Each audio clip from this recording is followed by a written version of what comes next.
Hello and welcome to Cold Emails 101, where we are going to talk about all the cool and interesting things that go along with cold emails. I'm Rob Holderness. I'm the VP of Demand Generation at Vintory. And I don't always do training videos. Like this is, I think, one of my first training videos for partners. But like I said, I don't always do training videos, but when I do, I wear a partner hat. So shout out to CJ Stam at Southern Comfort Cabin Rentals, partner number 1. This is hat number 2 from CJ. So I had to get that plug in for CJ really quick because he's helping me hide my premature graying. All right, so let's start by talking about what cold emails are. So what is a cold email? A cold email is an unsolicited email to a contact you don't have a relationship with. It's that simple. But because of this definition, because you're sending an email to a contact that you don't have a relationship with, there are certain things that you need to do differently than other emails. So let's talk about what I'm calling the other emails, the emails that probably come to your mind when you think of marketing, the marketing emails. So these types of emails, your marketing emails that you send out, like these newsletters or whatnot, they are going to, most of the time the recipient is going to opt in. They're going to go to your website, they're going to put in their email address, and they're going to say, I want to receive your email. I want to receive communications from you. Or it's like a past customer, like a past guest, right? So, even if they didn't proactively opt in, you have kind of an implicit opt-in with them, right? So meanwhile, cold emails, they're unsolicited, right? These people don't know you from Adam, right? And they're getting an email from you. So, they're not going to have any relationship with you. Versus on a marketing email, they're going to have that existing relationship and some interest, right? So, right now your two segments are very different types of people, so we need to handle them in different ways. Along with that, with the marketing emails, you're generally sending them to a bunch of people at once, and it's like this branding and advertising type situation. So you're going to have fancy graphic design. You're going to probably have multiple links. The email is probably going to be a lot longer. You're going to have multiple images. You may have like a branded footer with your logo at the bottom and a bunch of different links there. It's going to be a completely different design of an email. With a cold email, it's going to be text only. And maybe if you do have an image, it's going to be like one, and it's going to be limited, and it's not going to be like really big, so it's not blowing up their email client. And you're only going to have one link destination in your email, right? So part of this is to get through spam filters, right? So I don't care. Well, let's just say the link in the email is Vintory.com. I can put Vintory.com multiple times and like hyperlinks and that type of stuff, but it's only one link destination. I don't want Vintory.com and then Facebook.com/Vintory and LinkedIn.com/Vintory or whatever we're doing. It's one link destination. And that's to help get through spam stuff. But also later on, when I get into like the purpose of the cold emails and everything, you'll see why we don't really want to give them too much, right? We want to focus their energy into doing what we want them to do. And that's going to go, the simple nature of it is going to go down to your text email signature, right? Name, company, title, maybe, and phone number. That's about it. Sometimes you might not even want to put a phone number in there. But it needs to be simple. None of this, of these crazy branded, has all the little social media icons and everything.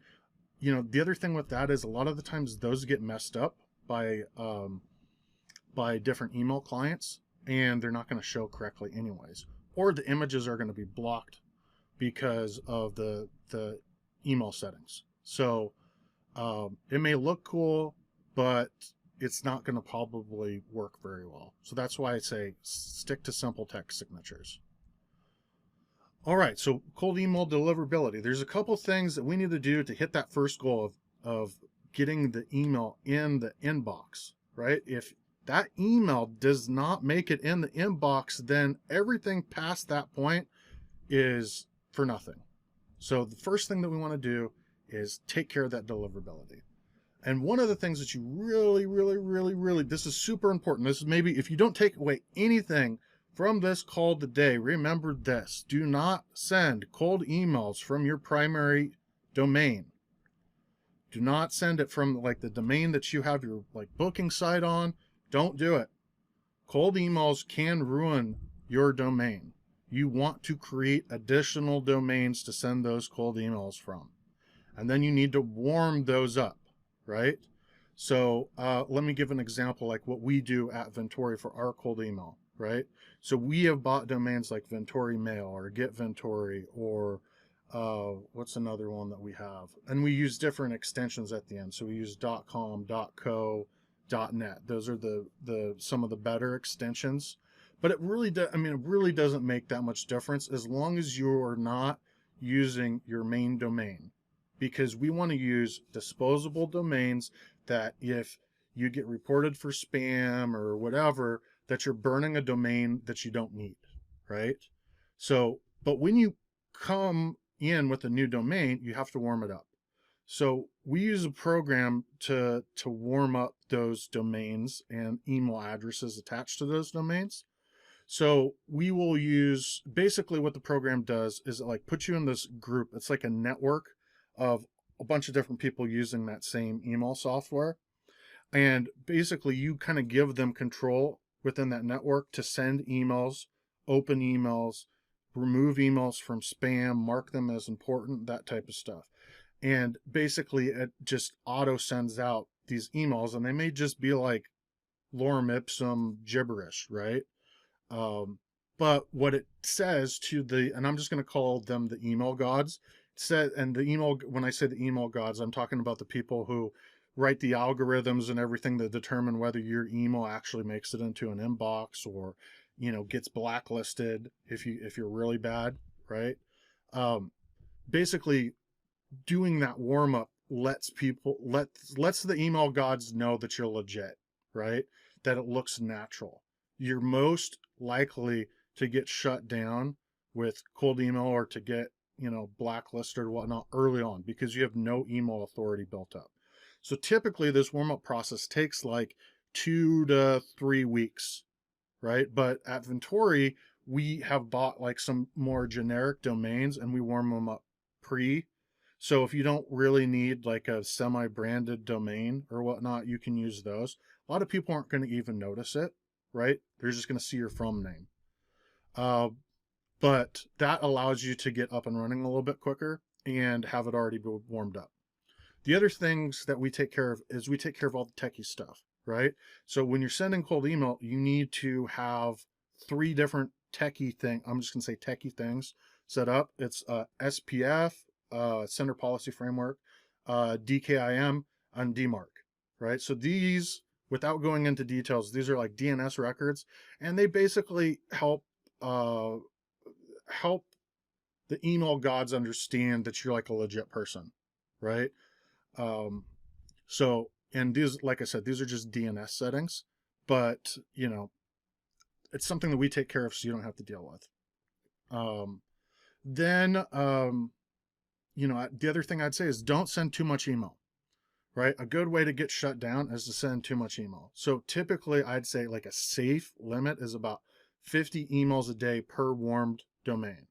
Now this is 50 emails a day, but you're going to keep that warm up process running even when you start sending cold email, because part of the things that happens in that warm up process, because they have access to the emails across all the emails in their network, is they can see when the emails you're sending are hitting someone's spam box in the network, and they can see, oh wow, you're sending emails and now, oh, you're getting more percentage going to the spam box. Your email domain authority is going south.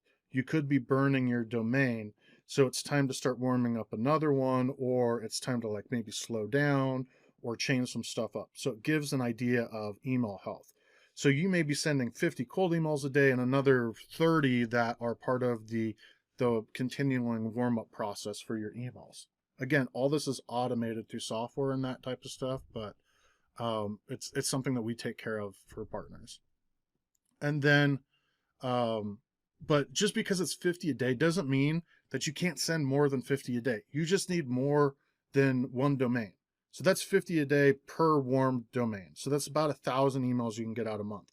If you have a huge target list, then you may need more emails. So just talk to support, talk to your partner success manager, and just be like, hey, I want to hit more volume, right? So we just get more domains for you. That's how you send in volume. So if you want to send like a ton of email, you need a ton of domains. It's not like marketing emails where you just upgrade your MailChimp plan or your HubSpot plan or whatever, right? You actually need more domains to send more cold email. And then the last thing I'll say about cold email delivery, don't just send them out all at once. They need to look natural. So they need to drip out throughout the day. And that's part of what cold email software is going to do, is it's going to slowly send it out throughout the course of the day. So let's say you have 50 emails you want to get out. You want to equally space them between 8 a.m. and 5 p.m. That would be good, or maybe some randomness in between there. You want to look like, you're trying to give the impression that you sat down and wrote out each of these emails to each of the people, because that's natural. That's what you do naturally throughout the day. And then also will help with getting responses. The more you can make it look like it's the natural email, the more you make it look personalized and custom to the person. So that brings us to cold email copywriting. And the first thing I would say, the most important thing, is offer value, right? So this is about helping, not selling. I don't know if you've ever been to like a party. I need to have someone come up and interrupt and then just talk about themselves the whole time and how they're so awesome, and then maybe even try to sell you on a program or whatnot. Like, do you like those people? I don't think anyone really likes those people. So in the course of cold emailing, think of it like you're at a party, right? And that you're at a party, you don't know anyone at the party. Are you going to go up and just, do an advertisement for your company at the party? Are you going to do it to people who, like, really you can't help, right? No, you're not going to do that, because you have manners, right? So there's also like these cold email manners that go with it. Is you want to try to build your list targeted enough so that you're sending email to people that you can actually help or provide help to, and then you just don't want to sell. So people in general are inundated with ads all day long, and they start to develop this fancy word, heuristics for it, right? So they start recognizing patterns, and you can see it. They see it coming. Our brains are intelligent because of our ability to look at, saved experiences and anticipate what's going to happen.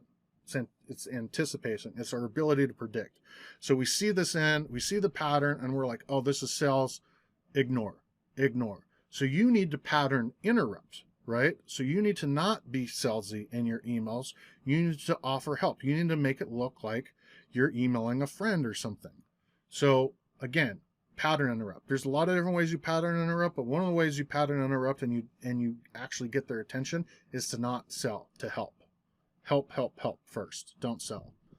And then keep your subject line short. So if you were emailing a friend, short subject line, maybe 1 or 2 words, not a great big long thing like an advertisement, short email body, and free of fluff. Just get right down to the nuts and bolts of what you want to do and offer value. Kelvin on our team that goes out and does a bunch of cold outreach, he's such a pro at this stuff, and he kind of has a litmus test for his cold emails. Could I tweet it? Is it 140 characters or less? I don't know if you need to go that extreme, but that is a great rule of thumb for cold emails. You want to keep them super short. So if you can tweet it, that's probably a good subject, or it's probably a good email length for a cold email. Another thing you want to do is you want to vet the data in your list too, because you're going to need good data to do good personalization. Bad data equals bad personalization. Now, we do some of this stuff already, but like, when you want to put like hi first name, you want to make sure that the first letter of their first name is capitalized or not in all caps, right? And you want to make sure that it's actually matches the email address, that type of stuff. So if you're doing on this on your own without Vintory, there's certain data hygiene things that you want to use for personalization, right?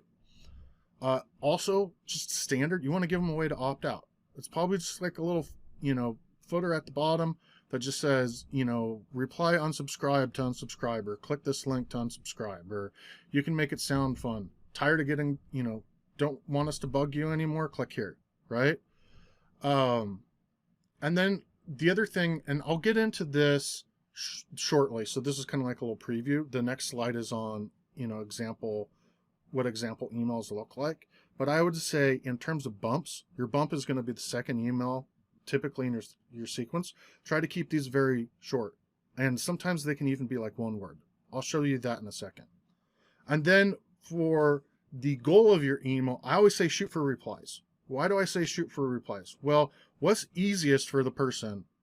Is it to pick up the phone and type in a number that they see in the email and call you and see if you like pick up or whatnot? Yeah, I mean, that's somewhat easy, but it's not the easiest.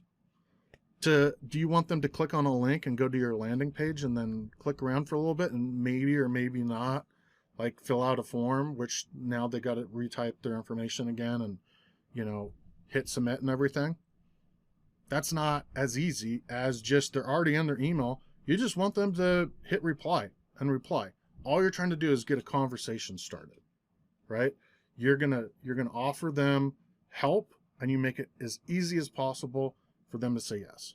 And then the last thing I would say, and this is something that we're implementing more and more at Vintory, is just testing, right? We can follow best practices all day long, but the tests are really what are going to show us what's working and what's not working, right? So test, test, test. So over time, we get better at cold emails.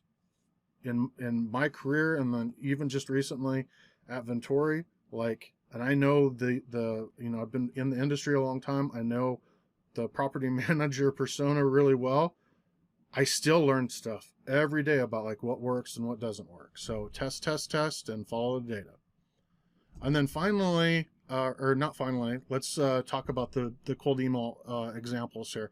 This is actually a cold email that I have given the team for partners. It's a good first one to run. And, especially if they don't have, anything thought out for a way that they want to help someone, this is a great thing because just about everyone has rental estimates. So I'll just read through it. So the subject line, I'd say try the address of their home, the address of their vacation rental. It's going to be a pattern interrupt, but it's personalized, and like most people aren't going to put that in a subject line. And it's short.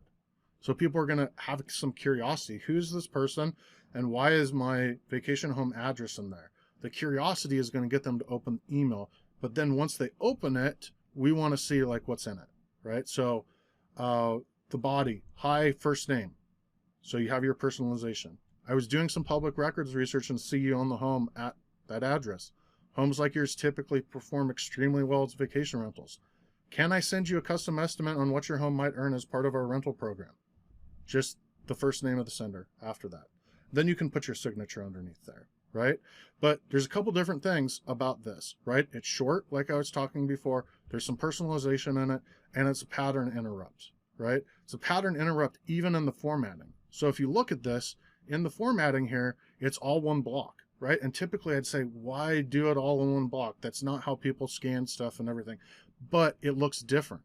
And this is how a lot of people write emails anyways, right? Especially like, people who are like CEOs and that type of stuff, executives, they typically aren't hitting that return key all the time. It's short, to the point, so you're using their language too, but also like other marketers aren't using this format, right? Other marketers like me are going to want to see it spaced out and all that other type of stuff because that is just good, overall marketing stuff. But we're not trying to follow marketing best practices here. We're trying to pattern interrupt, and we're trying to get stuff that is going to be more likely to get a response, right? So, I've even read from some of the email gurus that they'll purposely put typos in their emails because that's more natural. No, I'm not like that. I can't quite get to that phrase, but maybe I just don't proofread my emails as much as I would like a different piece of marketing. Just it, just because it looks more natural, because people make mistakes, right?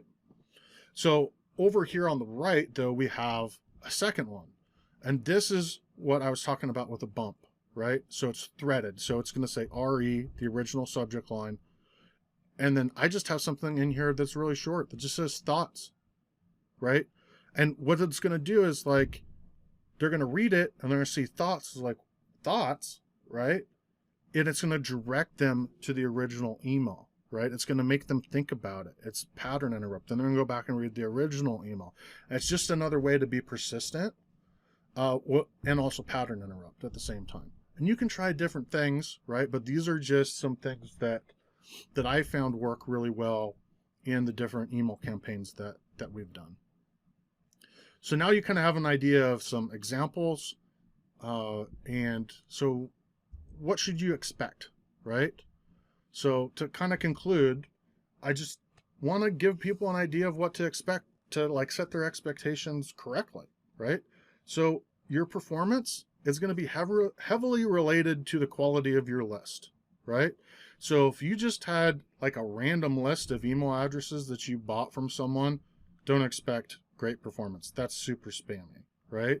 Now, if you have a list of people that are, your message is about your property management, vacation rental property management program.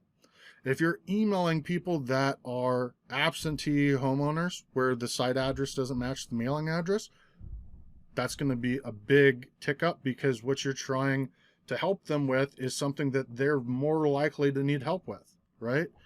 You want to take that up another step? Let's say you have a vacation rental permit list that you got. So it's not just that the people own a second home that could be used as a vacation rental, but now you know that it's very likely that it is actually being used as a vacation rental instead of long-term or sitting vacant, or someone bought it to flip it, right? So a better list is going to get you better results. And that is just a tried and true rule. The second thing I'd say is your performance metrics will probably be lower than your opt-in email campaigns. Don't expect big, humongous open rates and click-through rates and all that other type of, response rates, because it is like I've mentioned a couple times, it's people who don't know you and your emails are unsolicited. You're not going to get as good of a response rate. You may get 1% response rate or 2%, or if you're doing really good, maybe like a 5% response rate. And that is going to, that would be maybe bad for like an opt-in campaign, but it's pretty good for cold email. But it's, like I said, there's a lot of factors that are going to influence how well your campaigns do. Another thing, because this is unsolicited cold email, you may get mean responses. There's mean people out there. If they're having a bad day and they get an unsolicited email, they may send you back a nastygram. That's just part of the game. So just kind of prepare for that, right? The great thing is that we have someone like monitoring these, and we just send you back the positive responses, right? Unless you request to get all responses or whatnot. That way you don't have to worry about it as much, right? And we take care of a lot of this stuff for you already. And then the last thing I will say is if you want to like really kind of up your game and you have a BD rep that is like full-time BD rep or has a little bit of extra time, we provide phone numbers with some of these lists. You may mix cold calling with cold emailing. What we do at Vintory, and again, we have, it's more like B2B data. So it's similar to the homeowner things. The homeowner list that we get is that we will call and email and also do LinkedIn outreach, and then sometimes text message even. We'll do all 4 of those things, or however many that we have the information to do, and we'll try to do it kind of in a blitz. So we'll try to do it as close to each other as possible, so it looks like you're getting stuff across all sorts of different channels. So you'll be like, oh, this must be important, right? Be more likely to look at it. So the timing of how you do it is also important. So if you're sending out a cold email campaign, I do cold calling in that same time period. Now that's if you have the time to do it. That's just a little hack, little tip that will help increase your results. And you don't have to call everyone that you're cold emailing, but you may just call the people that you think are more likely, or your top lists or whatnot. Now, just cold emailing is going to get stuff to come in too. I mean, we've had examples of partners sending out a cold email and getting 2 people interested with big, huge homes that have high GBR and them signing up. And then sometimes people will send out a cold email campaign and nothing will come in, right? So there's a lot of different factors related to it, but part of it is just kind of being consistent about it and following the best practices and then testing and trying again. So it's just one of many channels that you're going to use to get in front of people and try to help them and get them to sign up for your services. So if you have any questions about this, feel free to ask your partner success manager. They can, I can always answer questions too. But I just want to do this training to give partners a good idea about what it is that we do with cold emails, how they're different than marketing emails, and just kind of what to expect. So that when you see the stuff that we're doing for you, you know like where it's coming from. And I'll tell you, we do try to follow like I don't want to call them the gurus, but there are people out there that send a ton of cold email, right? Tons of cold email. And a lot of these people will share like what's working and what's not working. So we follow those people. We test out what they're trying to do, and we do pretty well with our business development team. Some of you may have even signed up from a cold email if you're a partner listening to this. So and we try to take everything that we learn from our business development outreach, that we learn from the experts out there, and we try to continuously apply it to what we're doing for partners. So again, thank you so much for being partners. And if you have any questions, reach out to your rep or to support, and we'll be happy to help. Thanks again for your time, and talk to you soon. All right, bye-bye.